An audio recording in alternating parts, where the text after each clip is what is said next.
الحمد لله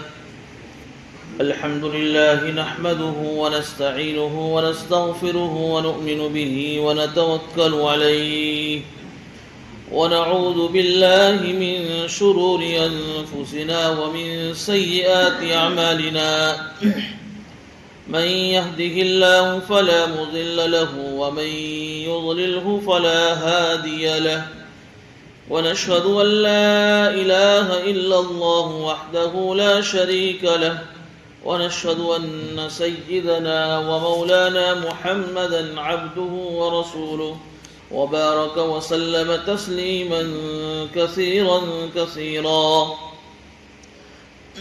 أما بعد فأعوذ بالله من الشيطان الرجيم بسم الله الرحمن الرحيم ويسألونك عن المحيض قل هو أذى فاعتزلوا النساء في المحيض ولا تقربوهن حتى يطهرن فإذا تطهرن فأتوهن من حيث أمركم الله إن الله يحب التوابين ويحب المتطهرين نساؤكم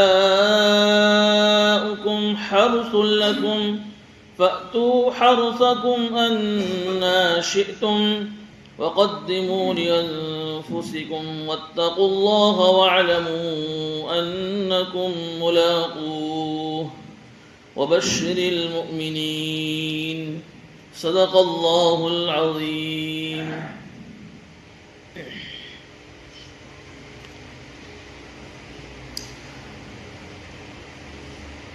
سورہ بقرہ کی آیت نمبر 222 اور 223 دو آیتوں کی تلاوت کی گئی ہے.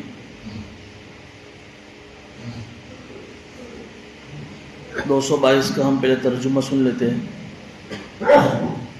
اور یہ لوگ آپ سے عورتوں کو جو حیض آتا ہے اس کے بارے میں سوال کرتے ہیں.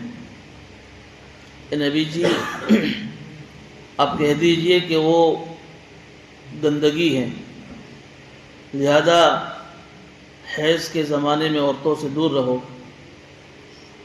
اور جب تک وہ پاک نہ ہو جائے ان سے قریب مت جاؤ.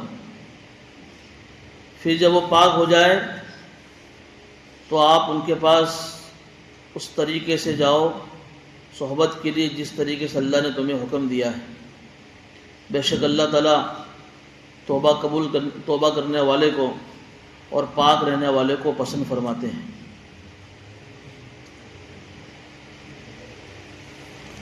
گزشتہ کتنے ہفتوں سے اس سوالات کی فہرست چل رہی ہے. وہ سوالات صحابہ کرام نے رضوان اللہ تعالی علیہ مجمعین نے پیارے آقا تاجدار مدینہ سرکار دو عالم صلی اللہ علیہ وسلم سے کیے تھے مختلف اوقات میں. آج کی اس مجلس میں اسی طرح کا ایک سوال ہے جو اس آیت میں نقل کیا گیا ہے. زمانہ جاہلیت کے اندر یعنی اسلام اور حضور اکرم صلی اللہ علیہ وسلم کے نبی بننے سے پہلے بھی عورتوں کے تعلق سے ایک چیز یہ تھی کہ جب عورت حیض کی حالت میں ہوتی تھی تو عورتوں کو اچھوت سمجھا جاتا تھا. یعنی ان کا برتن، ان کا کھانا پینا،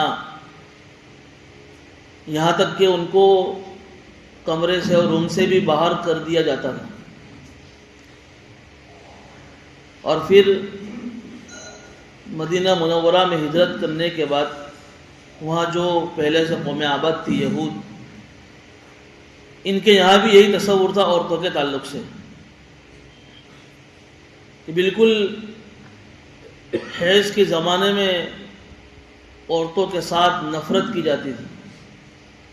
ان کے ہاتھ کا بنا ہوا کھانا کوئی نہیں کھاتا تھا، بلکہ یہاں تک ان کی جو اپنی گھڑی ہوئی جو تورات، اصل تورات نہیں، جنہوں نے اپنے ہاتھ سے گھڑی دی، اس میں یہ بات تک لکھی ہوئی ہے کہ عورتیں جس چیز کو اگر بھول سے اگر ہاتھ بھی لگا لیتی تو 24 گھنٹے تک کوئی اس چیز کو ہاتھ نہیں لگاتا تھا.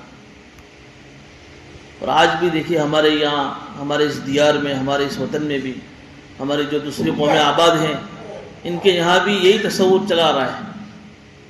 باقاعدہ عورتیں جب ماسک میں، پیریڈ میں ہوتی ہے، حیض کی حالت میں ہوتی ہیں، تو وہ کچن میں جا کر کھانا نہیں بنا سکتی ہیں۔ ان کے برتن الگ کر دیے جاتے ہیں، ان کا کھانا پینا الگ کر دیا جاتا ہے، ان کو ان کا اپنا پرائیویٹ جو روم ہوتا ہے، جس روم میں وہ رہتی ہیں، اس روم سے بھی ان کو الگ کر دیا جاتا ہے۔ تو ایک طرف تو یہ یہود اور زمانہ جاہلیت میں یہ ایک تصور تھا عورتوں کے تعلق سے، دوسری طرف عیسائی جو عیسیٰ علیہ السلام کے ماننے والے ہیں، انہوں نے تو بالکل یہ حد کر دی کہ ایسی ماسک اور پیریڈ کے زمانے کے اندر بھی عورتوں کے ساتھ یہ لوگ جماع اور صحبت کرتے تھے۔ وہاں بالکل نفرت، اور یہاں حد سے زیادہ عورتوں سے قریب۔ تو صحابہ کرام کو بھی اس تعلق سے کنفیوژن تھا کہ کیا معاملہ ہے یہ۔ تو حضور پاک صلی اللہ علیہ وسلم کی مجلس میں اگر صحابہ نے سوال کیا کہ یہ جو عورتوں کو حیض آتا ہے، اس حیض کے زمانے میں عورتوں کے معاملے میں آپ کا کیا کہنا ہے؟ تو پھر اس پر یہ آیت نازل ہوئی۔ اب یہ حیض کیا ہے؟ تو حضرت عائشہ صدیقہ رضی اللہ تعالیٰ عنہ ایک مرتبہ حجۃ الوداع کے موقع پر، جو آخری حج تھا حضور پاک صلی اللہ علیہ وسلم کا، ساتھ تھی آپ کے، مدینہ منورہ سے روانہ تھے، مکہ معظمہ سے قریب مقام صرف ایک جگہ ہے، وہاں پر قیام تھا کہ اچانک حضرت عائشہ صدیقہ رضی اللہ تعالیٰ عنہ کو ماہواری کے اور ماسک کے دن شروع ہو گئے۔ پہلی مرتبہ گھبرا گئی ماں عائشہ صدیقہ رضی اللہ تعالیٰ عنہ، نبی اللہ یہ کیا بات ہے؟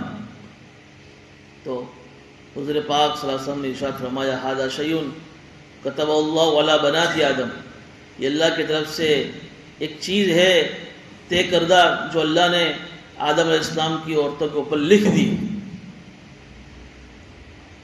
حضرت آدم علیہ السلام کی جو بیوی حوا علیہ السلام تھی، جب دونوں کو اللہ نے جنت میں بھیجا تھا تو اللہ نے دونوں کو منع کیا تھا کہ آپ اس درخت کے قریب مت جانا۔ حضرت حوا ہی نے آدم کو کہا تھا، کھا لو نے، کیوں؟ معلوم تھا کہ اللہ نے منع کیا ہے، لیکن وہ شیطان جو بزرگ کی شکل میں آیا تھا، اس نے کہا تھا کہ اللہ نے آپ کو اس درخت سے اس لیے منع کیا ہے کہ آپ کھاؤں گے تو آپ کو جنت میں ہمیشہ رہنے ملے گا، تو یہ جنت کی لالچ۔ تو حضرت حوا نے کہا کھا لو نے، کھا لیا دونوں نے۔ اسی وقت حضرت حوا علیہ السلام کو حیض شروع ہو گیا تھا، کیونکہ اللہ کے نے منع کیا تھا، منع کیا، وہ کھایا، وہ غذا بنا اور پھر وہ خون کی شکل میں باہر آیا۔ تو ان کے حساب سے اللہ نے پوری عورتوں کو قیامت تک کے لیے اللہ نے اس بیماری میں مبتلا کر دیا۔ لیکن جو اطباء ہے، جو ماہرین ہیں، وہ کہتے ہیں کہ یہ حیض کا خون بھی عورتوں کے لیے ایک طرح کی راحت اور نعمت ہی ہے۔ اگر عورتوں کو یہ حیض کا خون اگر کسی عورت کو اگر بند ہو جائے اور نہ آئے تو بہت ساری بیماریاں عورتوں میں پیدا ہو جاتی ہیں۔ بلکہ اگر کسی عورت کو اگر ماہواری کے ایام چل رہے، مسلسل اپنی عادت کے مطابق خون آ رہا ہے، سمجھو کہ عورت تندرست ہے۔ عورت بہت ساری بیماریاں، بہت ساری عورتیں ایسی کہ جن کو یہ بیماری، جس کو شاید PODC کی بیماری کہتے ہیں، بہت ساری عورتیں اس میں مبتلا ہوتی ہیں۔ تو بہرحال یہ اللہ نے عورتوں کے لیے اپنا ایک قدرتی نظام چلایا ہے، اور عورتیں اس کے ذریعے سے گزرتی رہتی ہیں۔ اور یہ جو حیض کا خون ہے یہ بچپن میں نہیں آتا ہے، جب عورت بالغ ہوتی ہے تو بالغ ہونے کے بعد یہ حیض کا خون شروع ہوتا ہے، اور تقریباً علماء نے اس کی عمریں لکھی ہے 50-55 سال تک یہ خون آتا ہے، پھر یہ خون بند ہو جاتا ہے۔ بالغ ہونے کے بعد آتا ہے، پھر جب عورت حمل سے ہوتی ہے تب بھی یہ خون رک جاتا ہے۔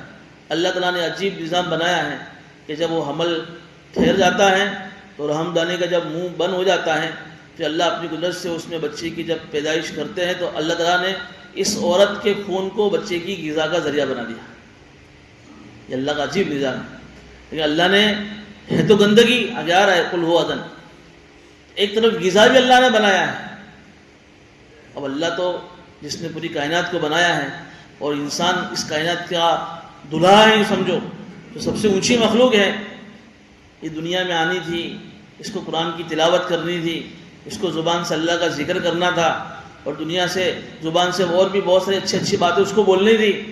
تو اللہ نے عجیب نظام بنایا کہ پیٹ کے اندر جب وہ بچہ حمل میں ہے، رحم میں ہے، حمل سے ہے ماں، منہ کے ذریعے سے اس کا انتظام نہیں کیا. ڈیوٹی، بچے کی ڈیوٹی کا کنیکشن ماں کی ڈیوٹی سے اللہ نے کر دیا. اس لیے جب بچہ باہر آتا ہے تو سب سے پہلے ڈوٹا کاٹا جاتا ہے، کنیکشن ٹوٹ جاتا ہے. کتنا عجیب اللہ نے نظام کرا کہ ایک طرف غذا کا انتظام بھی ہے، دوسری طرف اللہ نے اس گندگی کو پہلے ہی دن بچے کے منہ میں جانے سے اللہ نے بچایا. تو یہ حمل کے زمانے میں یہ خون پھر بند ہو جاتا ہے.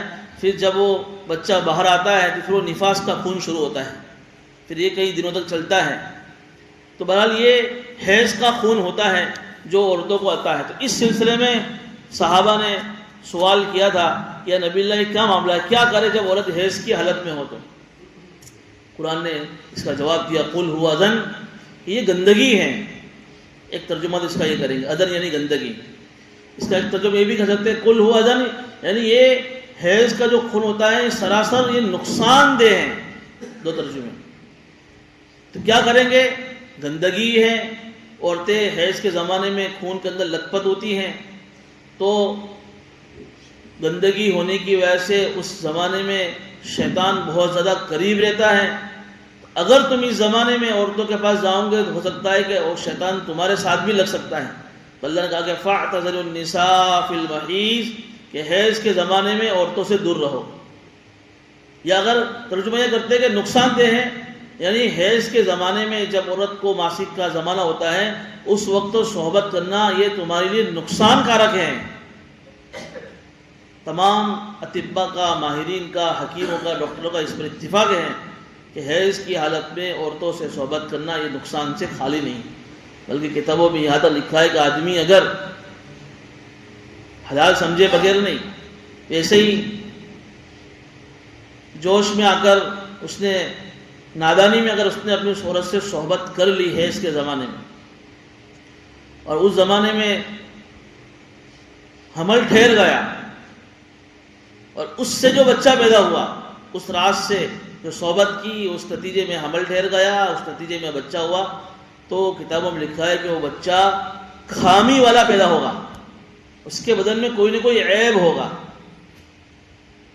کوئی بھی عیب ہو سکتا ہے، اگر نہیں بھی ہو سکتا ہے ایسا بھی نہیں ہے. اور اگر کسی بچہ کو عیب والا ہوا تو وہ بھی ضروری نہیں کہ یہ بچہ اسی لیے ہوا ہے، لیکن ایسا لکھا ہے کتابوں میں کہ اکثر چونکہ منع کیا ہے نا، نقصان کارک ہے، تو اس کا اثر بچوں پر پڑتا ہے. اس لیے بچنے کی بہت زیادہ ضرورت ہے. قرآن آگے کہہ رہا ہے وَلَا تَقْرَبُوهُنَّ حَتَّى يَطْهُرْنَ، ان عورتوں کے پاس مت جاؤ جب تک کہ وہ پاک نہ ہو جائے. اس لیے یہ جب ہر عورتوں کا جو ہے نا حیض کا جو زمانہ اور پیریڈ اور مدت الگ الگ ہوتی ہے. کم سے کم حیض کا خون 3 دن تک عورت کو آتا ہے، اور زیادہ سے زیادہ 10 دن، 10 دن سے زیادہ نہیں اور 3 دن سے کم نہیں. اب ہر عورتوں کی اپنی خون کی جو سائیکل ہوتی ہے وہ الگ الگ ہوتی ہے. 3 دن، 4 دن، 5 دن، 6 دن، 7 دن سے لے کر 10 دن، ہر ایک کی اپنی اپنی، اور یہ بدلتا بھی رہتا ہے. ایسا نہیں کہ اس مہینے میں اگر کسی کو 3 دن آیا تو کبھی 4 دن بھی آ سکتا ہے، کبھی 5 دن بھی آ سکتا ہے. کبھی گرمی کا موسم بہت زیادہ ہے، یا کبھی کوئی عورت نے کوئی گرم غذا کھا لی ہے، یا کبھی بالکل معدہ اندر کا خراب ہے. یہ سائیکل کا روٹین بدل بھی جاتا ہے، تو فکس نہیں ہے. البتہ یہ ہے کہ 3 دن سے لے کر 10 دن تک یہ عورتوں کی سائیکل خون کی حیض کی چلتی رہتی ہے.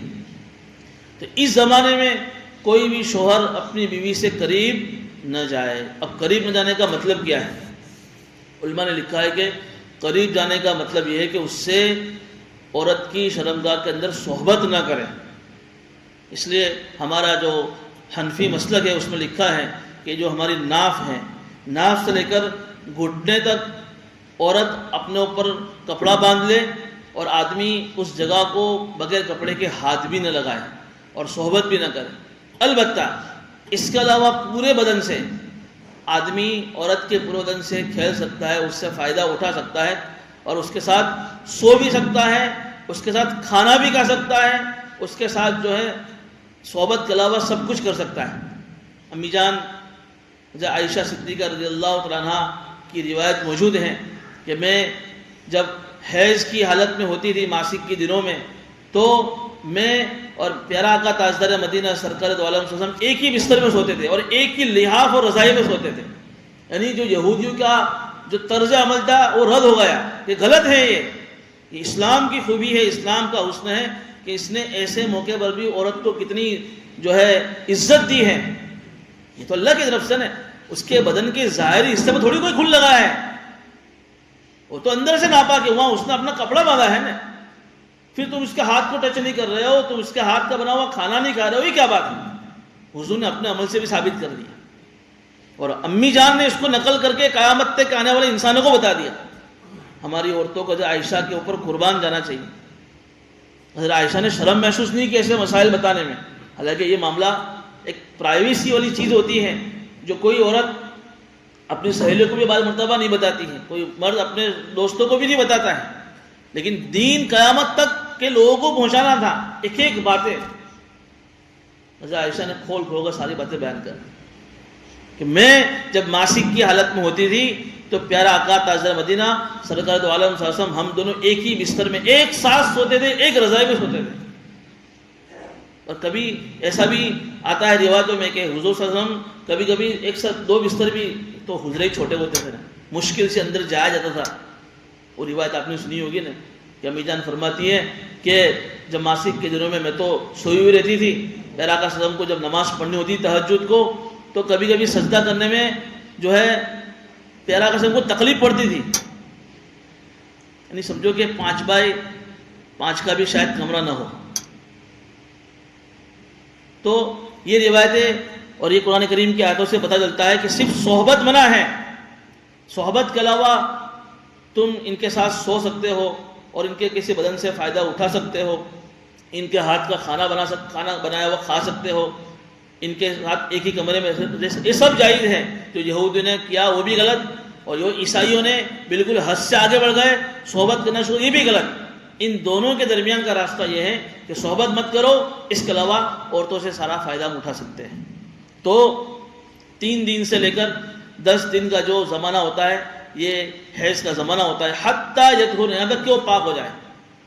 اب کوئی عورت 3 دن خون آیا اور پاک ہو گئی، پاک ہو گیا مطلب کہ خون بند ہو گیا، تو اب علماء کہتے کہ عورت 3 دن میں ٹائم میں تھی اور پاک ہو گئی تو کیا آپ صحبت کر سکتے ہیں؟ تو 2 چیزیں، 10 دن چونکہ کم سے کم زیادہ سے زیادہ مدت ہے ماسک کے آنے کی۔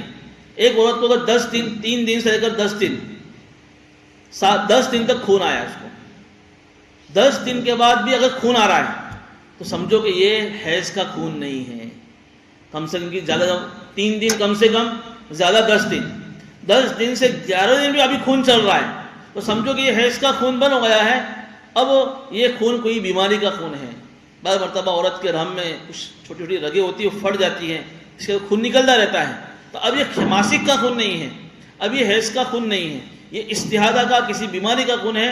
اب وہ شوہر اپنی بیوی سے صحبت کر سکتا ہے اگر جو اس نے غسل نہ کیا ہو، لیکن 10 دن سے کم میں خون بند ہو گیا تو پھر یہ ہے کہ یا تو عورت خون بند ہوا ہے تو اچھی طریقے سے غسل کر لے، اور غسل کرنے کے بعد اب پاک ہو گئی، اب شوہر اس سے قریب جا رہا، یا اگر اس نے غسل نہیں کیا ہے، جیسے ظہر کے وقت میں خون بند ہوا، اس نے غسل ہی نہیں کیا اور عصر کا وقت آ گیا، ایک نماز کا وقت گزر گیا، اب اس ایک نماز کا وقت میں خون آیا نہیں، خون بند ہو گیا، اگرچہ اس نے غسل نہیں کیا ہے لیکن ایک نماز کا وقت گزر گیا ہے، تو وہ اگر عورت نے غسل نہ بھی کیا ہو تو آدمی اس سے صحبت کر سکتا ہے۔ لیکن بہتر یہی دونوں طریقوں میں کہ 10 دن کے بعد بند ہوئے کہ 3 دن یا 10 دن سے پہلے تو بند ہوئے، عورت بالکل اچھی طریقے سے پاک ہو جائے، اس لیے کہ حیض کا خون کی ناپاکی عورت کے پورے بدن میں چلی جاتی ہے، اس لیے عورتوں کو بھی چاہیے کہ اس زمانے میں اچھی طریقے سے مل کر غسل کریں۔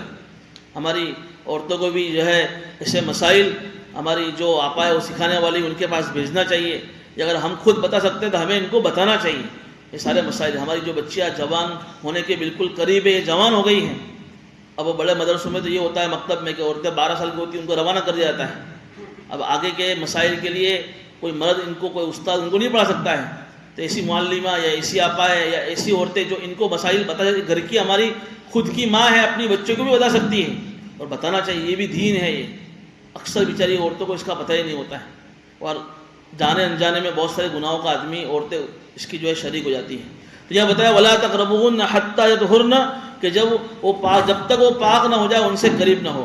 فَإِذَا تَطَهَّرْنَ فَأْتُوهُنَّ مِنْ حَيْثُ أَمَرَكُمُ اللَّهُ، اور جب وہ عورتیں پاک ہو گئی تو پھر جس راستے سے تمہیں اللہ نے ان کے پاس آنے کا حکم دیا ہے اس راستے سے تم ان کے پاس آؤ۔ اس کی تشریح آگے آ رہی ہے، ان اللہ یحب التوابین ویحب المتطہرین، بے شک اللہ توبہ کرنے والے کو اور پاک رہنے والوں کو اللہ پسند فرماتے ہیں۔ یعنی اگر کسی آدمی سے بھول سے ایسا کام ہو گیا، انجانے میں، بھول سے، غلطی سے، میں نے کہا نا جوش میں اگر آدمی، ایک تو آدمی اس کو حرام ہی سمجھ رہا ہے، حلال نہیں سمجھ رہا ہے، اگر حلال سمجھ سے کر رہا ہے کہ اس تو کیا ہوا، تو کوئی بات ہوئی، میری مرضی، میری عورت ہے، حلال ہے، تو آدمی کافر ہو جائے گا۔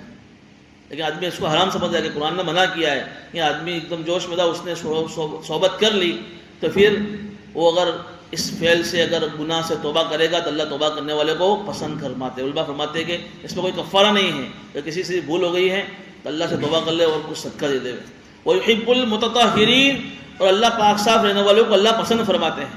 یعنی ایسے زمانے میں جب عورت ماسک میں ہو تو تقاضا یہی ہے کہ بھئی آدمی ایسی گندگی کی حالت میں عورت سے قریب نہ ہوئے، اور عورتوں کو بھی چاہیے کہ ماسک کے دنوں میں جب ہو تو اپنے اس زمانے کے جو ہے پیڈ ملتے ہی وغیرہ، ایسے کپڑے ملتے ہیں مخصوص، ان کو باندھا کرے تاکہ کیا ہے اس کے دھبے وغیرہ باہر نہ آئے، تاکہ کسی کو اس کی نگاہ نہ پڑے، اور صفائی کا بھی خوب دھیان رکھا جاوے۔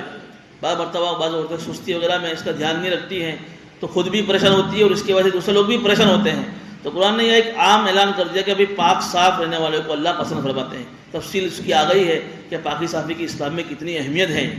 ویسے یہ نہیں، ہر معاملے میں مرد ہو یا عورت ہو، ہر ایک کو بالکل پاک صاف رہنا چاہیے۔ میں نے دو باتیں کہی تھی، ایک ہے پاکی، ایک ہے صافی۔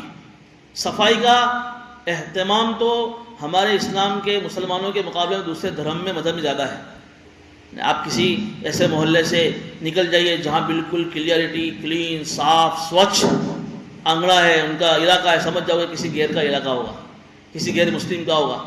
اور کسی ایسے علاقے سے نکل جائیے جہاں بالکل ڈھیڑواڑا، بالکل گندگی، کچرا، بات دیکھیے آپ سمجھ جاؤ گے کسی مسلمان کا علاقہ ہے۔ تو صفائی کا ان کے یہاں بہت اہتمام ہے، ان کے یہاں پاکی کا اہتمام نہیں ہے۔ یہ مغربی جو ممالک آپ جائیں گے بالکل آپ کو گورے چپٹے لوگ ملیں گے، لیکن آپ ان کے پاس کھڑے رہیں گے تو آپ کو بدبو آئے گی۔ یہ لوگ جو ہے اچھی طریقے سے پانی بھی نہیں لیتے، استنجا کرنے کے بعد، پیشاب کرنے کے بعد اور غسل کرنے کے بعد غسل جنابت بھی نہیں کرتے ہیں۔ تو اسلام نے بتایا ہے کہ بھئی آدمی کا جب وضو ٹوٹے تو اس میں آدمی کو وضو ہے، اور جب یہ غسل ہے تو آدمی کو غسل آتا ہے۔ یہ بھی اس کے اندر بھی اسلام کی بڑی عجیب، لوگ کہتے ہیں کہ کیوں اس میں اسلام نے غسل کا رکھا ہوا۔ آپ دیکھیں، آپ خود محسوس کریں گے، وضو کو جو توڑنے والی چیزیں ہیں، جو 8 چیزیں بتائی جاتی ہیں، ان کے ہونے سے آٹومیٹک جب آدمی کا وضو ٹوٹتا ہے، آدمی خود اس کو محسوس کرتا ہے کہ کچھ میرے اندر اندھیرا پن آیا۔ آپ محسوس کریں گے، آپ جب وضو کریں گے فریش ہو جائیں گے آپ۔ اور جب آدمی صحبت کرتا ہے تو صحبت کے نتیجے میں جب منی نکلتی ہے تو پورے بدن کا نچوڑ آدمی کا نکلتا ہے، اس لیے کہ منی کا جو نطفہ ہوتا ہے نا وہ کوئی معمولی چیز نہیں ہے۔ آدمی جب غذا کھاتا ہے، اس غذا سے خون بنتا ہے، پھر اس خون سے منی کا نطفہ بنتا ہے جو بہت قیمتی ہوتا ہے، اس کو ضائع نہیں کرنا چاہیے۔ تو یہ جب نکلتا ہے آدمی کی اپنی کمر سے، پیٹھ سے، صلب سے، تو آدمی کا پورا بدن دھویا جاتا ہے۔ تو آدمی جب صحبت سے فارغ ہوتا ہے تو آدمی خود محسوس کرتا ہے کہ ایک دم نڈھال ہو گیا، کمزور ہو گیا، ایک دم سستی، لیکن آدمی جب نہاتا ہے نا، غسل کرتا ہے، بالکل فریش ہو جاتا ہے۔ اسلام کی بہت بڑی خوبی ہے یہ غسل کے واجب ہونے کے اندر بھی بڑا اہتمام کرنا چاہیے۔ بہت سارے لوگ عورتوں سے صحبت کرنے کے بعد رات میں ایسے سو جاتے ہیں۔ تو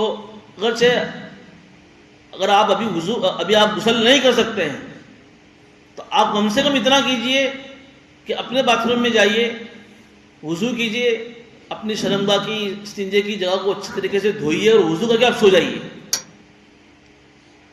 لیکن آپ جا ہی نہیں رہے، وضو بھی نہیں کر رہے، اپنی ایسی ناپاک شرمگاہ کے ساتھ سو رہے، یہ چیز اچھی نہیں۔ شیطان ایسے موقع اور آدمی سے بالکل قریب ہو جاتا ہے. میں نے کہا نا شیطان بالکل چٹوریا ہے, اس کو گندگی بہت پسند ہے. اور جہاں ہمارا روم ہے, بستر ہے, وہاں پر بھی آدمی کو الگ مخصوص کچھ کپڑے بچھانے چاہیے. بعض مرتبہ ناپاکی میں ایک قطرہ بھی اگر نیچے گر گیا, جو بچھانے والی جو چادر ہوتی ہیں رنگین, آدمی کو پتہ ہی نہیں چلا, اب وہ ناپاکی چادر بچھی ہوئی, اب کیا ہوا؟ شیطان گھسے گا نہیں گھسے گا؟ شیطان گھسے گا نہیں, چونٹے گا, چپکے گا ہمارے ساتھ. اور شیطان کے چپکنے کا مطلب یہ ہوتا ہے کہ شیطان گندی گندی وسوسے اور گندے گندے خیالات دلوں میں ڈالتا ہے. تو اسلام کے اندر پاکی کا بھی اہتمام, صفائی کا بھی اہتمام ہے, صاف رہے بالکل. گندے میلے کچیلے کپڑے دیکھو تو بالکل ایسے نہیں, بالکل صاف. اسلام نے اس کو سادگی, یہ سادگی کے خلاف نہیں ہے, لوگ اس کو سادگی کے خلاف سمجھتے ہیں. سادگی اسلام میں پسند کی گئی ہے. سادگی کا مطلب یہ ہے کہ آدمی بہت زیادہ فضول خرچی نہ کرے. اللہ نے دیا ہے تو اللہ کی نعمت کا اپنے بدن پر اس کا کپڑوں کے ذریعے سے اظہار اچھی جگہ آدمی کر سکتا ہے. ایک آدمی کے 200 روپے میٹر سے آدمی کی ضرورت پوری ہو جاتی ہے, پھر آدمی 5,000 روپے میٹر کے جو ہے میٹر کا کپڑا لے کر پہن رہا ہے, تو یہ فضول خرچی ہے. ایک آدمی یہ کہ بھائی اللہ نے مجھے دیا ہے تو میں اچھا کپڑا پہن سکتا ہوں تو پہنے, اچھی طرح صاف رہیں, بالوں میں اچھا کنگھا کرے, اچھا کپڑا لگائے, اچھی طرح خوشبو لگائے, اچھی طریقے سے رہے. صفائی کا اہتمام اور پاکی کا بھی اہتمام کریں.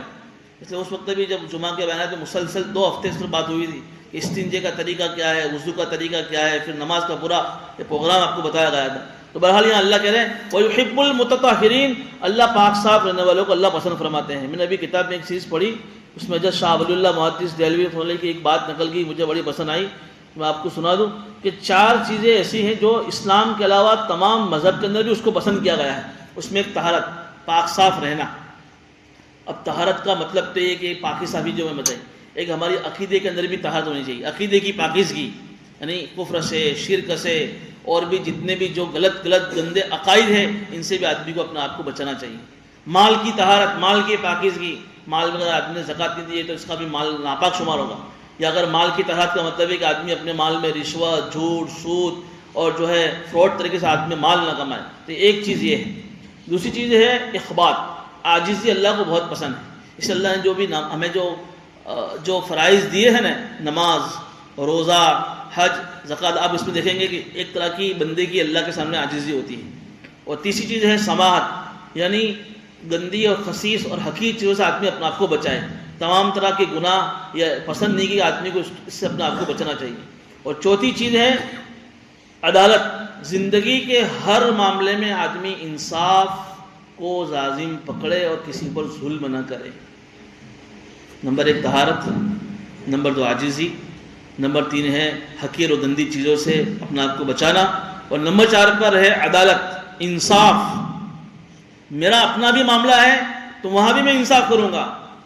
بعض مرتبہ کیا ہوتا ہے کہ اپنی کوئی بات ہوتی ہے نا, کوئی مجلس ہے, کوئی میٹنگ لگی ہوئی ہے, کوئی سبھا لگی ہوئی ہے, لیکن اپنے کا معاملہ ہے تو آدمی اس کی فیور کرے گا اگرچہ غلط ہے.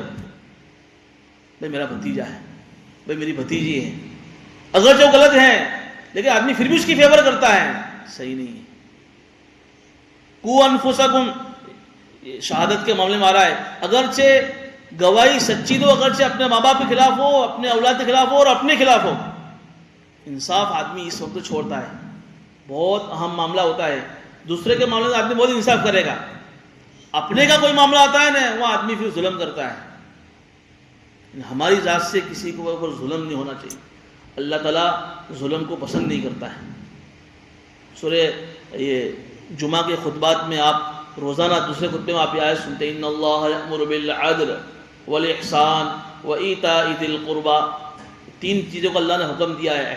اس میں اللہ نے کہا کہ ان اللہ انصاف کا حکم دیتا ہے, احسان کسی پر بھلائی کرنے کا اللہ حکم دے رہا ہے, اور رشتہ داروں کے ساتھ حسن سلوک کرنا, ان کو دینے کا اللہ حکم دے رہا ہے. تو یہ 4 چیزیں بتائی ہیں, اس میں ایک پاکی بھی آیا. تو بہرحال اللہ تعالیٰ توبہ کو پسند کرتے ہیں اور اللہ تعالیٰ پاکی رہنے کو پسند فرماتے ہیں. آگے اللہ فرما رہے ہیں نساؤکم حرث لکم, مسئلہ وہی عورتوں کا چل رہا ہے.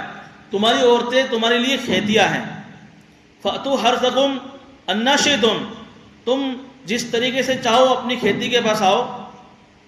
یہ اللہ نے ایک دوسری آیت میں بڑا ایک کھول کر ایک مسئلہ دوسرا یہ بھی بیان کیا ہے.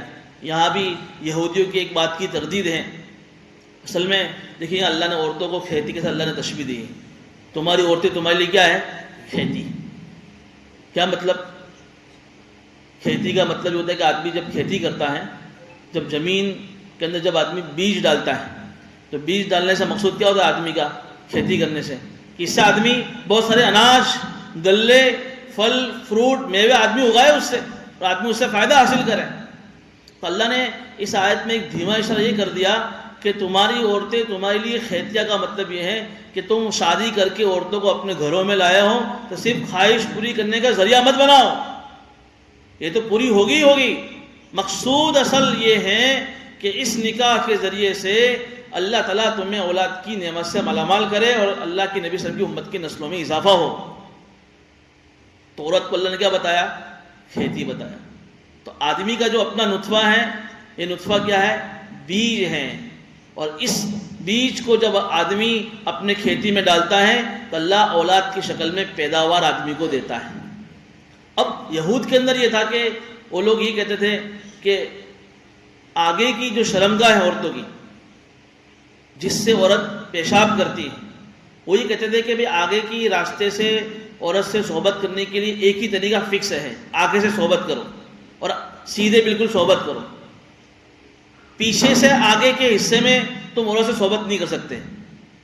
شریعت نے اس کو منع کر دیا کہ نہیں، عورت کا جو پیچھے کا راستہ ہے جس کو دبر کہتے ہیں، جہاں سے استنجا، بڑا پاخانہ ہوتا ہے، اس بڑے پاخانہ سے کوئی آدمی اپنی عورت سے صحبت نہیں کر سکتا. حرام ہے، حرام. بلکہ یہ آدمی یہ سمجھو کہ اللہ کا باغی اور نافرمان ہے جو پیچھے کے راستے سے عورت سے صحبت کرتا ہے.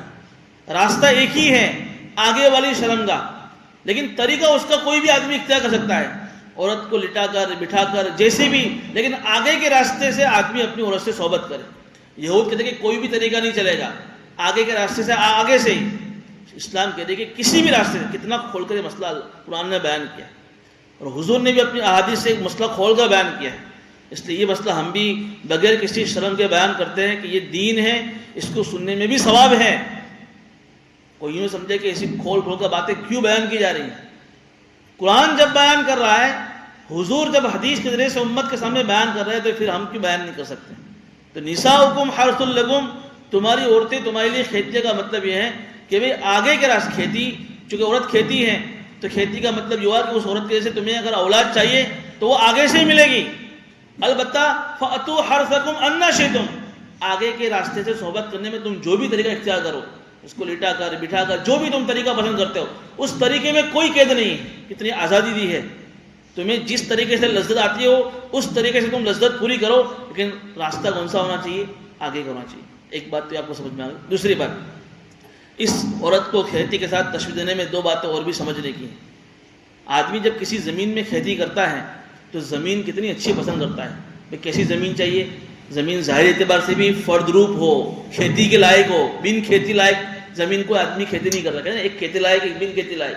تو ایسی زمین ہو جو کھیتی لائق ہو، اور یہ تو اس کا ظاہر ہوا کہ بھئی کھیتی لائق ہے. ایک اس کا باطن کیا ہے کہ بھئی جس زمین کے اندر کھیتی کروں گا اس زمین کے اندر اس کے جو پیپر ہیں وہ زمین کلیئر تو ہے کہ نہیں، جس کو بولتے ہیں ٹائٹل کلیئر بولتے ہیں، 7 بار میں اس کا نام ہے کہ نہیں. زمین تو بہت اچھی ہے لیکن زمین ایسی لے لی ہے کہ جو زمین کے اندر لفڑا ہے، لوچا ہے، تو پھر کیا ہوگا آدمی؟ زمین ظاہر اعتبار سے بھی بالکل کلیئر ہو، باطن اعتبار سے بالکل کلیئر ہو، اور پھر آدمی اس زمین میں جو بیج ڈالتا ہے، کتنا اچھا ہائیبریڈ پسند کرتا ہے کہ ایسا بیج ہو جس بیج کو ڈالنے سے میری کھیتی اچھی ہو جائے. بیج بھی اچھا پسند کرتا ہے، کھیتی بھی اچھی پسند کرتا ہے. اللہ نے عورتوں کو کھیتی کے ساتھ تشبیہ دے کے کہا کہ جس طریقے سے تم کھیتی کے لیے زمین کو اچھا پسند کرتے ہو، تم بھی عورت کھیتی ہے تو عورتوں کو تم دیندار پسند کر کے لے کر آؤ. بولا تمہارا بیج کتنا ہی اچھا ہوگا لیکن بیج جس زمین میں ڈالو گے نا کھیتی میں، وہ کھیتی اچھی نہیں ہے تو آنے والی پیداوار بھی اچھی نہیں ہوگی. کیا مطلب ہوا؟ ہمارے اپنے بچوں کے لیے ان کی جو ماں، جو ہماری بیوی ہے، اس کو ہم اچھا پسند کر کے لائے ہمارے گھروں میں. اگر وہ بے دین ہے تو اس سے آنے والی نسلیں بھی بے دین پیدا ہوگی. وہ دیندار ہیں، اس سے آنے والی نسلیں بھی دیندار پیدا ہوگی. ایک تو یہ اشارہ کر دیا. دوسرا کہ بھئی جو پیداوار، جو بیج ہیں، وہ بیج جو تم ڈال رہے ہو کتنا اچھا ہوتا ہے، تو تم اپنا جو نطفہ ہے جو اپنی اس کھیتی میں عورت کے اندر ڈالو گے وہ نطفہ بھی حلال ہونا چاہیے۔ کیا مطلب؟ کہ تم کھانا بھی حلال کھا رہے ہو، بہترین قسم کی عورت لے کر آئے ہو، خوبصورت اور خوبصورت ہے، لیکن تم خود ہی حرام کھا رہے ہو۔ ظاہر سی بات ہے کہ غذا سے خون بنے گا، خون سے منی بنے گی، اور ناپاک نطفہ تمہارا اس عورت کے اندر جائے گا، تو کیا ہوگا؟ آنے والی عورت بھی، آنے والی نسل بھی کیا ہوگی؟ ایسی حرامی پیدا ہوگی، ایسی بے دین پیدا ہوگی۔ تو دو چیزیں اشارہ کر دیا کہ عورت بھی دیندار ہو، تمہارا اپنا نطفہ بھی کیا ہو؟ پاکیزہ ہو۔ اسی کو اللہ نے کہا نساؤکم حرث لکم فأتوا حرثکم انا شئتم وقدموا لانفسکم۔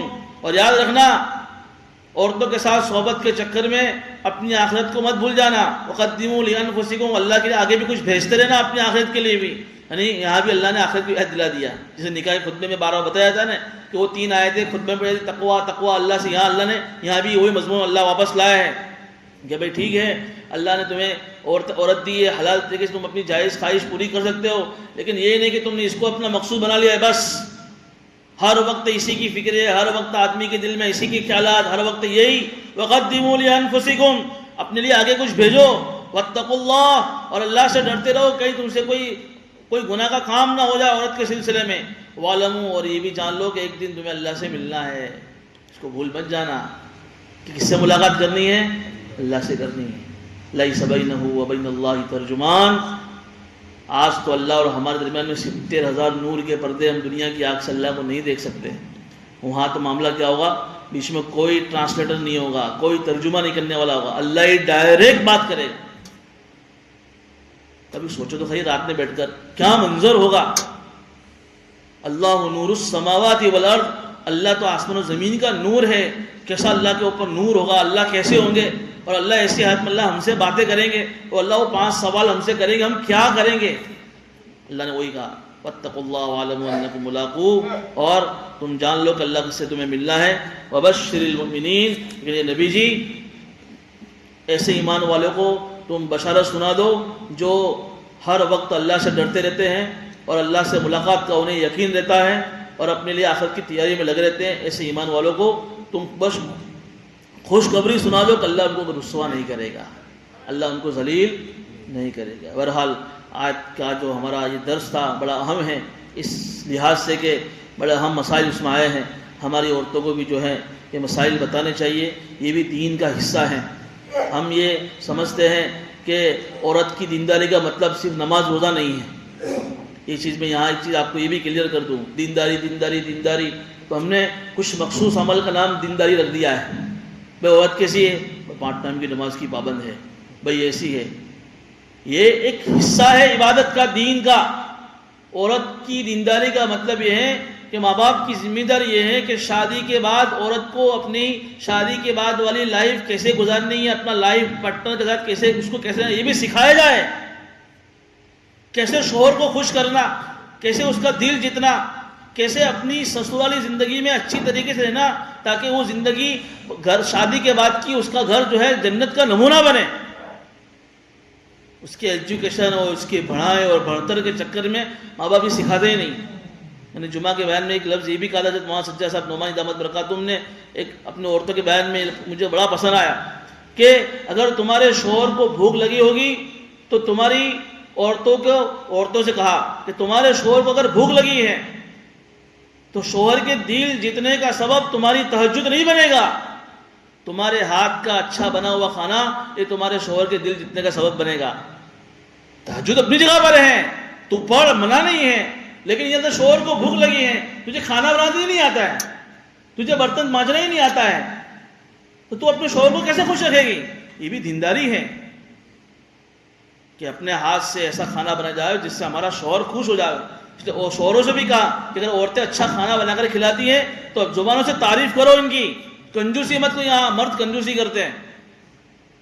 ایک بزرگ جگہ دعوت میں گئے اور دعوت کے اندر جو ہے عورت نے بہترین کھانا کھلایا، تو بزرگ کا معمول تھا کہ پردے کے پیچھے عورت کو بلایا، پردے کے پاس یہ ادھر بزرگ کے بعد میں اس کے شوہر ہے، پردے کے پیچھے اس کی عورت بیٹھی ہے، اور ان سے جو ہے شکر کے کلمات، کیا ماشاءاللہ آپ نے کتنا اچھا کھانا بنایا، دل میرا خوش ہو گیا، بہت سارے تعریف کے پل باندھے ہوئے جملے کہیں، عورت رونے لگی، ڈر گئے بزرگ یہ کیا معاملہ ہو گیا؟ کچھ ایسی بات تو نہیں کہ کہا شوہر سے جا کے پوچھو کہ کیا ہوا؟ تو شوہر نے کہا کہ عورت یہ کہہ رہی ہے کہ 40 سال سے میں نکاح کر کے شوہر کے ساتھ رہ رہی ہوں، ایک سے ایک آئٹم کھلائی، کبھی آج تک شکریہ کے الفاظ نہیں کہے۔ عورتیں بیچاری ترستی ہیں اس کے لیے، ان کو تو کیسا ہے تھوڑی عزت دو نا، تو وہ اپنا سب کچھ تمہارے کو قربان کر دیتی ہو۔ تعریف کرو، کبھی کبھی بھول سے کوئی کھانا بن گیا تو اس کو بھی نبھا کر کھا لو، اس پر بھی اللہ تعالیٰ تمہیں جنت دے گا۔ تو یہ تعریف ہونی چاہیے کہ آج کتنا اچھا تھا۔ بہرحال یہ بات چل رہی تھی کہ عورتوں کو بھی دین کا مطلب یہ ہے کہ نماز روزے کے مسائل کے ساتھ ساتھ شادی کے بعد کی زندگی کیسے گزاریں یہ بھی عورتوں کو سکھانا چاہیے۔ اللہ پاک ان باتوں پر